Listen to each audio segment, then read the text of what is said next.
Welcome to the Killer Boobies podcast, Unraveling breast implant illness, sharing stories of women who went from victim to victor, interviewing doctors with their insight, and sharing hope and tools to reclaim health. Here's your hosts, Wendy Bunnell, Leslie Smoot, and Brandy Vega. And as always, we want to make sure you know that this podcast is not intended for the purpose of providing medical advice. All information, content, and material of this podcast is for informational purposes only. Welcome to the Killer Boobies podcast. And as you can see, I'm all by myself. My name is Wendy Bunnell, and I'm one of the hosts of this show. And today I get to share with you my story. And come on, let's be honest. We all love to talk about ourselves. And so today I get to share with you my story, but it's not just any story. It's the story. It's the story that I never thought I would get through. And when we share those things that are really deep and dark, and we're getting authentic, we're getting vulnerable, it's really healing as well. When we voice our story, it helps eliminate the shame behind them. And as Brene Brown says, shame is a killer. So by sharing my story today, I am honored to give to you a piece of my heart, but I'm also so thrilled to be helping to reshape this story into an experience that has had a great, both negative and positive impact in my life. And you'll see that. In fact, I almost feel like it is a fairy tale. You know, once upon a time, there was a girl that had her whole life in front of her, and she started to feel confident. She started to feel like she was of value. She started to step out into the world in a way that she never thought. But just like any other fairy tale, it takes a sharp right-hand turn, right? And there are things and choices that are made that create hardship and challenge. And quite honestly, this hardship and challenge has been the single most challenging hardship in my life. And I've been through a lot of things, just like you. I've been through an incredible amount of things that have rocked my world. And this one rocked it the most. But just like any fairy tale, it has such a great positive ending. And when you go through something like this, and you have been able to make it on the other side, you want to have some sort of meaning that is placed on this event. I have a friend that had 9 deaths in her family and friends within 3-month time frame. And it was so incredibly devastating for her. Once she was able to pick up the pieces, she's now a chaplain. So I'm trying to make sense and meaning behind what happened to me. And by sharing it with the world, my hope, my desire, my intention is that that woman out there that was like me not that long ago, that couldn't figure out things, that was on her knees on a daily basis, pleading for answers because the doctors couldn't give her anything. And even though she had made every change in the book, couldn't find the answers and thought she was dying. And that is exactly my story. So I'm just going to dive right into it and share with you this little piece of me.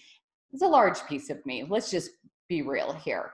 And the good news is it does end well. I'm here. I feel fantastic. And I'm going to share with you some of the things that I've learned along the way, so that hopefully if you're out there really suffering, that there is a light at the end of the tunnel. There is hope.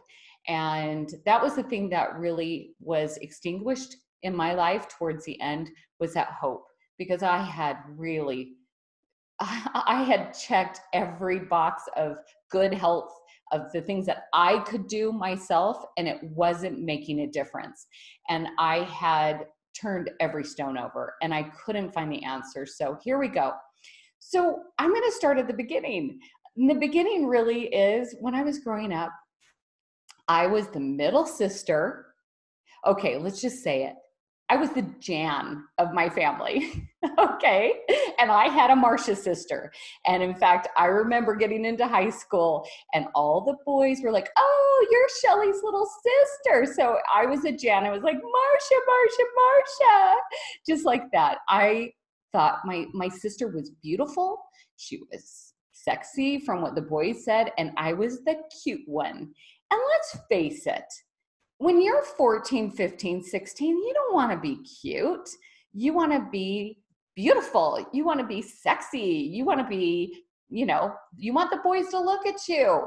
And I never had that response. So when I got married, and by the way, I married an amazing man, totally supportive, best choice that I've ever made.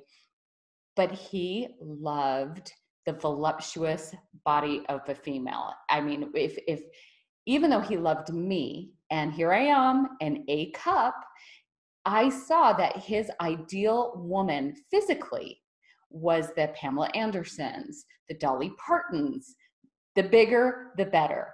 And I didn't have that to offer.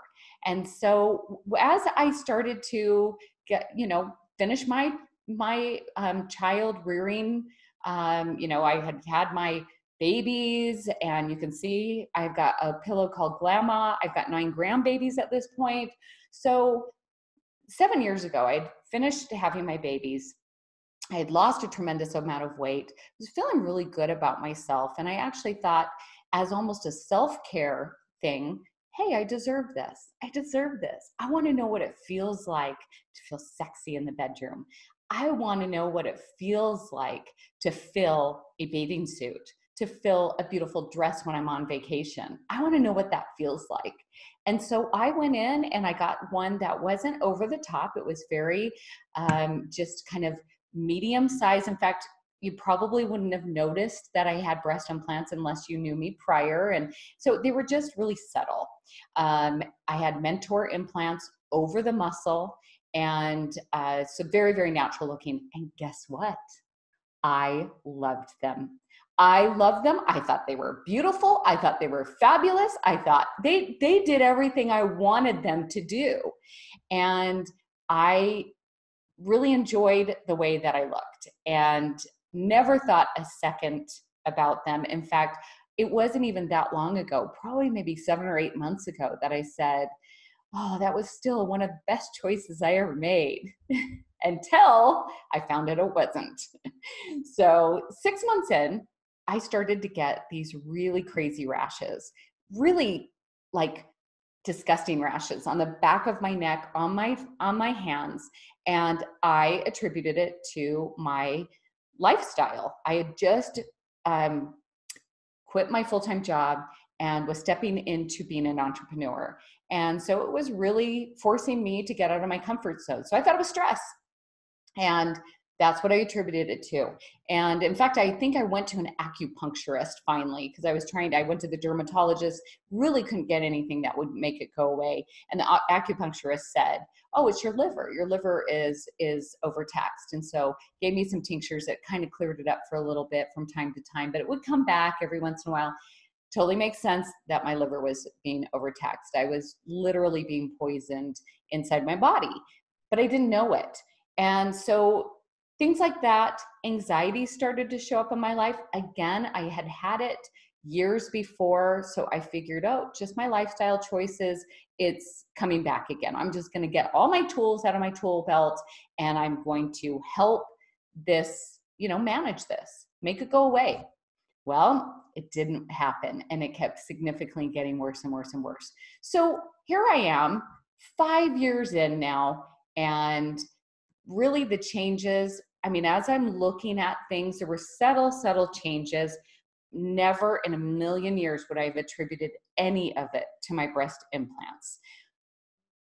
But 2 years ago, that's when things really went south.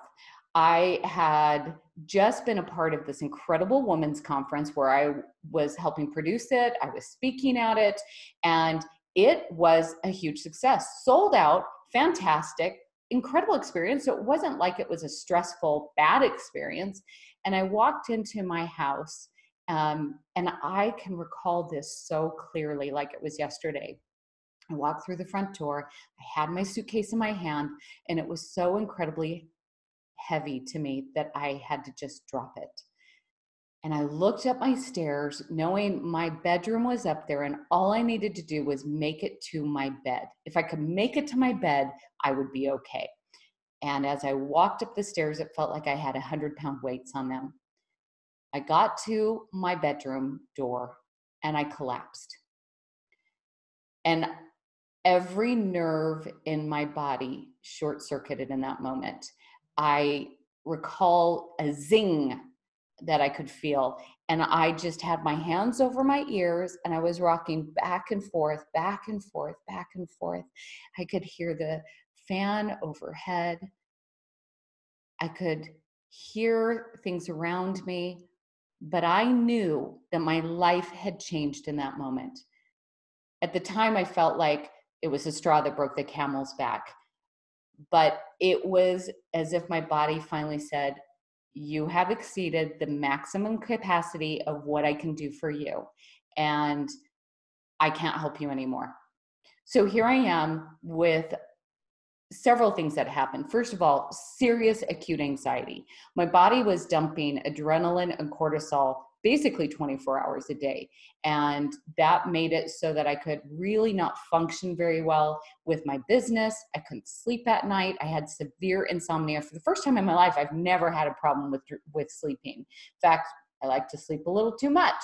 So I started to have insomnia, which those of you that have insomnia know, it just exacerbates everything. If your body can't heal during that time, you're just on a slippery slope. And so I started having severe insomnia. I started catching everything that was around me. My immune system was so low. And if I got it 10 times worse than the person that gave it to me. So that started happening. And it was just like every single day, I felt like something new happened. I would wake up and all of a sudden one day I went to a movie with my mother. And during that movie, I felt this knot in the middle of my back start to happen, and the pain radiated from my spine all the way up to my neck and my head and my shoulders in a different manner than I'd ever felt. This wasn't just a muscle ache. This was something really, I felt like a truck hit me. And by the time we were finished, I was in serious pain and agony. And that night was incredibly difficult, and it would go in 3-day cycles where I could barely move. So I was eventually diagnosed with fibromyalgia. And then there was the chronic fatigue. And then there was the gut issues, okay? The gut issues, and you'll notice when you talk to a woman with breast implant illness, that's a pretty common thing. Almost all of us have serious gut issues, stabbing pains in our stomach, really feeling not being able to tolerate foods very well. I ended up having a diet that consisted of vegetables, fruit, and lean proteins, because any sort of grains, sugars, really the diet that we're supposed to go on, those were the only things that my body would even accept. So honestly, that was a blessing in the end, because I'm no longer an emotional eater, and I haven't eaten sugar in so long. Well, let's face it, there's sugar in almost everything. So I guess I get a little bit, but I don't consciously eat sugary sweets or soda pop. But it started because my body wouldn't allow me to have it. I started to do an elimination diet and recognized what was causing inflammation and what wasn't. And even supplements and prescriptions, I was so incredibly sensitive to them that my body would just go haywire. I remember taking a desiccated liver pill, and you're probably thinking, why would you take that? Well, I wanted some energy, and apparently that's supposed to help you get energy in a natural way. And I took it, and my body absolutely flipped out for 3 solid days. And it was an incredibly hard 3 days of my life. So I was very, very, very careful with what I took, what I ate. I also started to get really bad UTIs all the time. And so you're starting to see, my family thought I was a hypochondriac. Let's just face it. When you are that sick with that many things, and every single day it was different. You know, it's one thing when you break a leg, right? Your leg hurts. It makes sense. You can put 2 and 2 together. But in the case of most people with breast implant illness, sometimes their breasts hurt, but mine did not. I didn't have any pain in that issue. What's interesting though, is all of my fibromyalgia was right on the back side of my breasts. So in the middle of my back right there, I also started to get really quite a few, I guess you would call them liver spots. They look like large moles. They're about that big, hundreds of them all over my back and my sides, right where my breast implants. I didn't attribute it to that at all. In fact, I spent thousands and thousands and thousands of dollars trying to have someone help me. And those of you that are out there that have gone through this process totally get what I'm saying, because we aren't going to just lay down and take this, and just say, oh, well, this is my life. We're doers. We want to find the pieces. We want to take back our life. We want to be good moms. We want to be good wives. We want to be good business owners if we're in the business field. We want to show up in this world at our highest and best. And when we don't feel good, we can't do any of those things. I got to the point where I would lay on the couch and watch Amazing Race with my husband and tear up, because I knew that was never going to be my life again. I had almost resigned. I told you at the beginning, I started to lose hope. And as things were unraveling so fast, and I was doing everything I possibly could. I was eating healthy. I was meditating. I stopped working so many hours. I was dealing with emotional traumas that hadn't been dealt with. So I was going to a therapist, a doctor, a functional medicine doctor, energy workers, you name it. I called in the army to come in and help me with this. And every day got worse. And so I was losing hope. And I believed that there was never going to be another opportunity for me to travel with my family. In fact, last year was my 30th wedding anniversary, and our dream was to go back to Italy. And I had to finally get to a place where I looked at my husband and said, I can't go. I can't go this year. My body is not going to do well with that type of stress. And I mean, heck, I could barely get to the mailbox to put a letter in the mailbox, let alone and fly 10 hours to Italy and then enjoy a trip. And it was heartbreaking, you guys. I mean, absolutely heartbreaking. Here is a woman who is used to just creating all the time, type A woman that shows up and I loved life.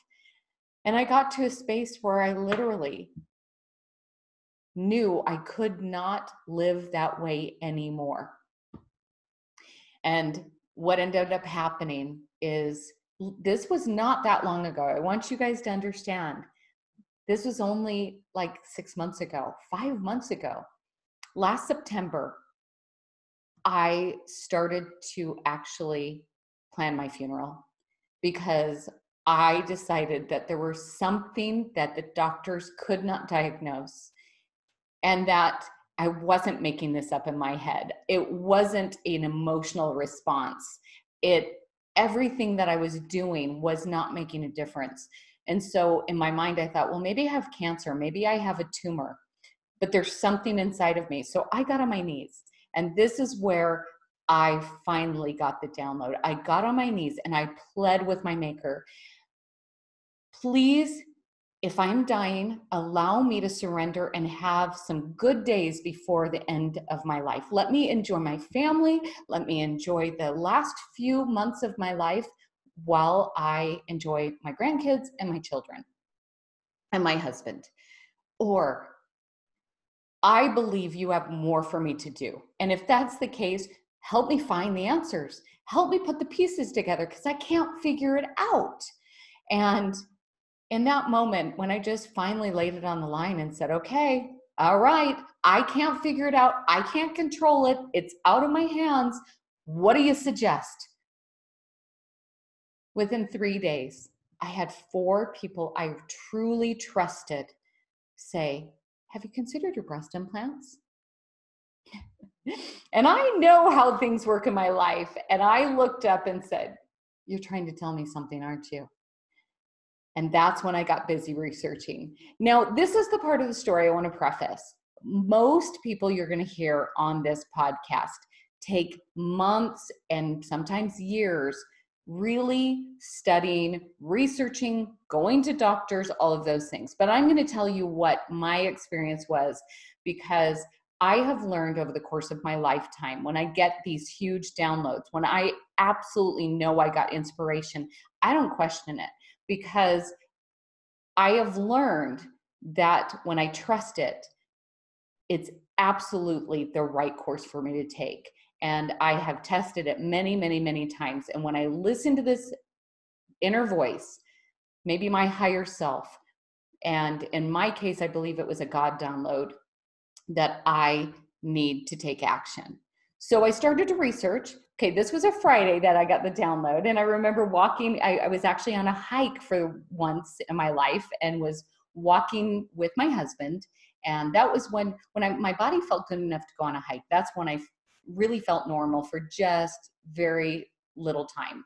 And then I would go back and have my symptoms again and crash and burn at home. But I felt pretty good during those times. So here I'm on a hike and I share with my husband, honey, I think that this is it. I believe this is it. And I had a couple of people say it before to me. My 23-year-old daughter told me last spring, and I just was like, oh, whatever, you got that off of Google. And so, sorry, Leah, sorry, I'm sorry. I know I should have just listened to you and moved forward, but you almost have to. I wasn't ready for the answer. Let's just be honest. I was not ready for the answer. I had my sister-in-law mention it at a picnic, family picnic, and because she was having mystery illnesses. So I'd had her, but it was really those downloads of 4 people in 3 days after I'd asked that pleading question, and I started to research. And that's when I got on the resources that I'm going to share with you. And I think we share with you pretty much on every podcast because they are the most comprehensive resources. And that's Healing BreastImplantIllness.com and Breast Implant Illness and Healing by Nicole on Facebook.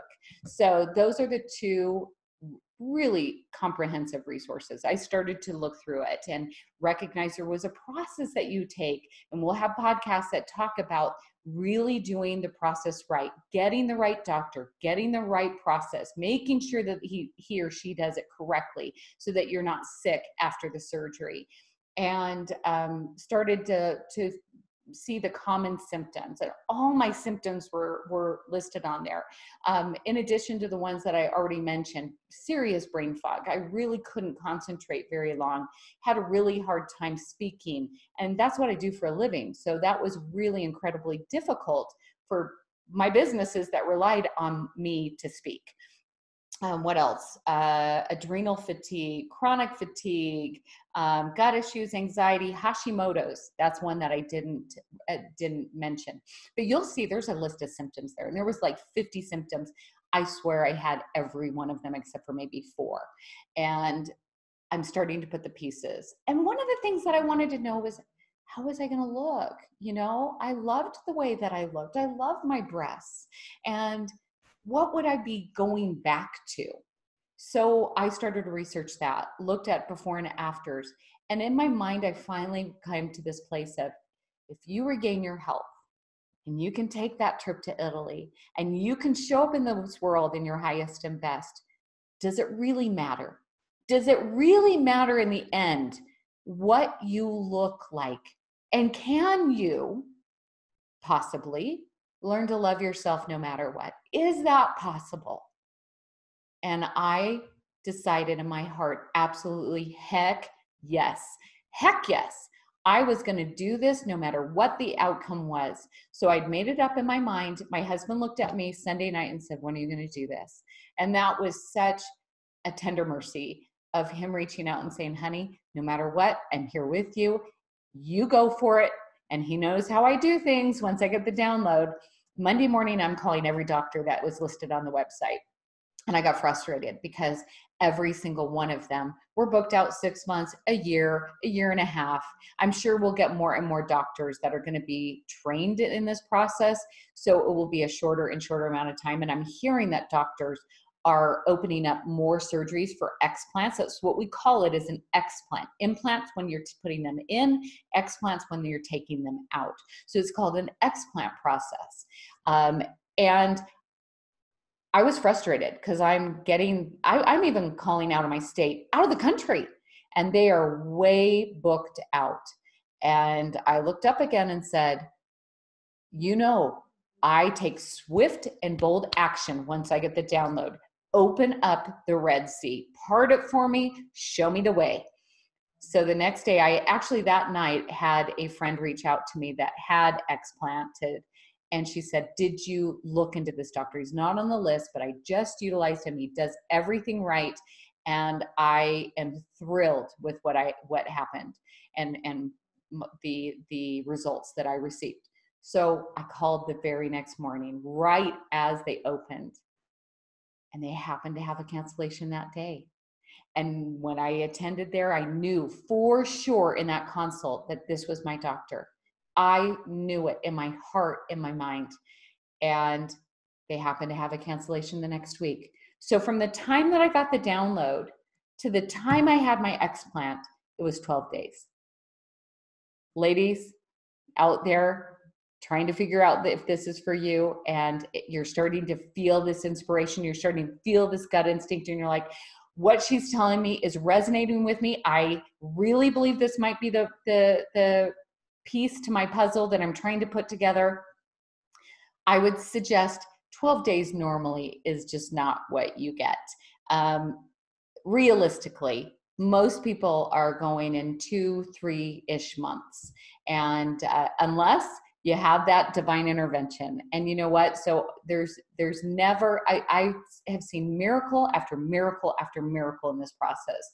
So I shouldn't say it's not going to happen, but realistically, most individuals go to a few consultations and they are usually scheduling their explants 3 to 6 months out. I was just incredibly fortunate, and I was ready. I wanted the answer so badly. I was willing to do this right away. So 12 days after, I wake up, and you're probably going, okay, so tell us what happened. Tell us how you feel. Well, I was very, very sick. Oh, I need to back up for one other thing. When I was with Dr. Self, who is my doctor from Draper, Utah, we will be speaking to him. You will hear from him. What an incredible man. He is a champion for women. And the one thing that just stood out for me when I was there, first of all, I shared with him my symptoms. And he said to me, first of all, I want you to understand that every symptom that you're describing to me is very consistent with women who have breast implant illness. And so your symptoms are not made up. They are real. And I burst into tears because for so long, I felt like I was just an inconvenience for my family, that I was this hypochondriac, because who gets sick this much? And who has all of these things going on? And every day it's something new. So to have a doctor reassure me that I was on track and this was real was such a beautiful blessing in my life. And then the next thing he said, I asked him about a lift. Should I have a breast lift? Well, I'm having my breast implants explanted. And he said, honey, you are so sick. Why don't we just get the implants out, allow your body to heal? And if in a year you want to have the breast, if you want to have them lifted, then we'll go that route. But let's not put more on your body than it needs. And isn't that beautiful? What a champion. And this man has researched and actually looked into the women. He's actually documented the women and their symptoms up front, and he's been following them for months and years. And he explained to me 95% of my patients that were sick that came in here for an explant, within a month per year of them having their implants, they are reclaiming their health. Oh my goodness. I can't even tell you what that sounded like to me. For me to feel healthy within 7 months was such an incredible, noteworthy news for me. So I wake up from the explant surgery. I think it took about 3.5 hours. And the first thing I noticed that first day that I was awake is my fibromyalgia was gone. It was gone. The day that I woke up, it was gone. That was amazing. So, and that was really beautiful because I needed something to show me I hadn't just made this all up and that I didn't go through this explant surgery for nothing. But the recovery process was challenging for me. For some women, you'll notice on those pages that they wake up and they feel like they're healed the day that they have their surgery. Many of them are young and, had their breast implants when they were 20 and here they are 24. So let's just, our bodies were different back then. I'm going to turn 50 this year. So my body didn't just bounce right back. I had them for 7 years. Plus I was really, really sick. And so my body had a challenging time with surgery, anesthesia. But after the first 30 days, and we're going to kind of give you some ideas of how to heal and recover faster, how to detoxify faster, because when you have your breast implants in, they are fighting a war. Your body's fighting a war. So it's either fighting a war or it's detoxifying. So those of you that are out there that thought, oh, maybe if I just detoxify, I'll feel better, and you went into a huge healing crisis, it's because your body cannot detoxify while it's fighting this invasive force inside of you. And so my body started to detoxify once I had the explant. And there are some things that you can take that will slow down that process or just help your body to actually magnetize the heavy metals and dispose of them without it going into your bloodstream and making you very, very sick. So after I discovered that, I started to detoxify really beautifully. I am now 3 months past explant. I had it on October 9th. So really, actually probably more like 13 weeks, 14 weeks. I don't know exactly what. And I'm going to tell you what has happened. I've turned some serious corners. I actually moved. I moved. This is a woman who could barely put a letter in the mailbox, let alone pack an entire household, clean an entire household, buy a new house, sell an old house. I did that just a month ago. And I am now living in my dream location, in my dream house. I did that in the last month. That to me says so much for a person who really literally couldn't function even on a day-to-day basis. I have much more energy. That's a huge thing that I've had. I'm working with a functional medicine doctor to help me with my gut issues and my Hashimoto's. The gut issues are slowly going away.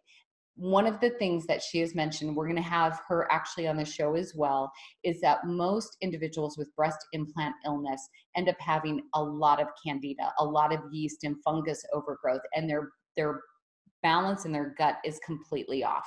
And so that's why they have so many gut issues. So we're starting to work on my gut health.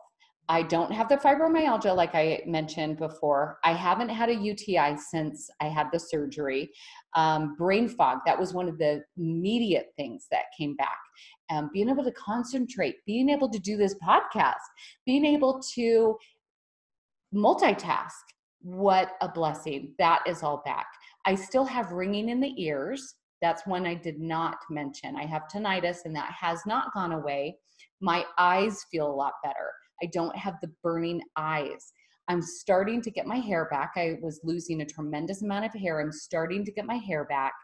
And you're probably wondering, so what do you think about your new breasts? So what do they look like, Wendy? I love them. I love them. When I took the bandages off, I had them on I had drains and then I had bandages on for a couple of weeks. When I took those off, and I looked at them for the first time in the mirror, it was like an old friend showing up. It was like, and I remember saying, you guys are rock stars. I mean, talk about warrior princesses. And I have so much respect for my body. I have so much respect for these breasts that fought this war I didn't even know about. And I feel like I've gotten a second chance. I feel like I'm reclaiming my life. And in doing that, I told you at the beginning, I need to make sense of this. There was so much that I learned. There's so much that I've grown. I am so grateful for this experience because of what it's taught me. Do I want to go back and do it again? Oh, heck to the no. No. I don't want to go back to it. But I learned so much from it. I am a different human. I'm a different person showing up in the world right now. And I am not taking my second chance lightly. And with this voice, this big mouth that I got from when I was born and wouldn't stop talking when I was little, it's going to do something powerful and good in this world. And that is to share this information with that woman out there that does not know what's going on, that is in tears every night because she can't sleep. She can't turn this living nightmare off. That's what I thought last year. I remember thinking, I am in a nightmare that I cannot wake up from. And I want you to know there's hope out there. I am a living testimonial that this is real. Because if you could have seen me 6 months ago and now see me today, I am a different woman. I have reclaimed my health, and my date, what is it? 7 months is what Dr. Self said, because I had them in for 7 years, got them out in October. So I am so looking forward to April, May-ish, really coming back to a place where I've regained all my health. I am celebrating this, and I'm celebrating it with you. And I encourage you, if you heard my story and it was powerful and you felt something, I hope you will share this with those out there. Every time I go to lunch with someone, every time I'm on a phone call with someone, if we get into this conversation, there's always someone that says, oh my gosh, my sister-in-law is having this problem. My cousin's having a problem with this. My mother, my sister, all of these people. Share. Please share. You could potentially save a life by sharing this. I want you to know I'm honored that you spent this time with me, listening to my story. And it has been healing, and it has been therapeutic for me to share my story. And if I can just help one person, then all of this extra time that we're putting into this podcast and our upcoming documentary will be for something. It will be for a reason. So please share, please review, please subscribe. And with that being said, I can't wait to share another 30 minutes with Killer Boobies Podcast to share more information that's going to help another woman out there reclaim her health and unravel the mysteries of breast implant illness. Thank you for listening. Spread the word by subscribing, liking, and sharing the Killer Boobies podcast today. You could be the person who helps someone reverse their pain and suffering and reclaim their health today.